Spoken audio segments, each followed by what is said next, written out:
Naiiyak ako. Char! Naalala ko kasi yung bago pa lang ako dito sa Dubai. Nung bago pa lang, way back 2013, 'pag may nagme-message sa'kin ng ano, ng masaya ako kasi, may nakakaalala sa'kin, nagme-message sa'kin. Pero later on, nakakalungkot na kasi yung kamusta ay pautang na. Char!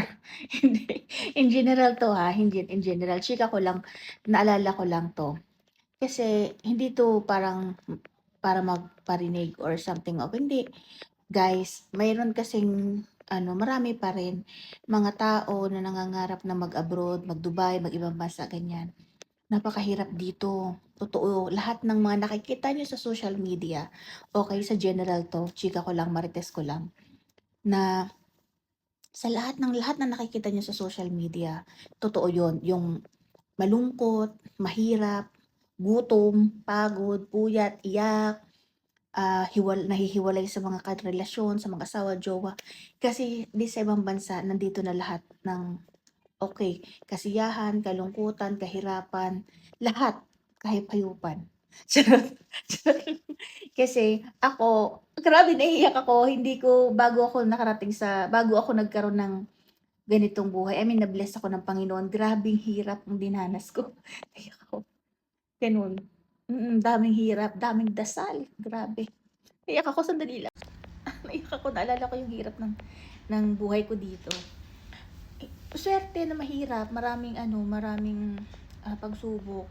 Kaya natatandaan ko, pinsan ko 'to, okey, 2014, nag-message siya sa'kin na, "Ate, baka puwede mo akong tulungan, gusto ko mag-abroad." Kasi nakikita nila yung sa social media ko, parang post lang na magaganda lang, pero hindi naman kasi lahat ng post ay maganda lahat. Behind the scene merong mga hirap yun, kalungkutan, gano'n. Ay siya noon may jowa siya noon na Chinese at buhay reyna talaga siya. Oh, alam mo kung sino ka. Sinayang mo talaga yung opportunity na yun, yun ang masasabi ko. Ay ngayon, awan ko kung anong buhay meron na siya kasi hiniwalayan niya na yun. Tapos um, ang buhay dito mahirap, lalo na yung mga kabayan, siyang unang manlalaglag sa iyo. Ako, kumain talaga ako ng alikabok ng Dubai. Totoo yun. Oo, grabe. Yung dasal, grabe ako talaga masasabi ko ngayon, proven and tested ko talaga na si Papa Jesus talaga yung nag-guide sa akin kasi I'm all alone. Yun nga, binibigyan nila ako ng mga taong tutulong sa akin. Tsaka itong asawa ko blessing talaga 'to kasi nung nakilala ko siya nung panahon na wala, dapang-dapa talaga ako and nag-pray ako nun. Ikukuwento ko yun, sabi nga ni Ace, maalala mo kaya yung yung story mo? Kasi nakilala ko siya talagang feeling ko papatay na gano'n.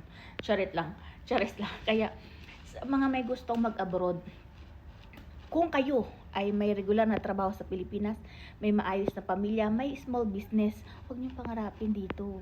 Maganda yung makikita niyo pero behind the scene, dadaan kayo sa butas ng karayom na walang butas. Ganun. Especially yung mga, kaya totoo yan yung mga lalong kawawa yung mga nagtatrabaho sa bahay. Yan yung talagang mga halos hindi pinapakain ng amo, walang day off. Yung lalabas kami sa labas tapos pagkakain kami makikita mo yung mga kabayan natin na may mga kasamang mga amo nila. Hindi sila pinapakain. Mga ganun, nakakalungkot. Kaya maganda lang yung nakikita nyo pag sinuwerte kayo. May mga siniswerte talaga. Pero bago yon may pagsubok talaga. Ang kakapitan nyo lang talaga ay si Papa Jesus. Pray lang talaga in everything. Oo, ganun. Marami akong chika kasi mahaba na.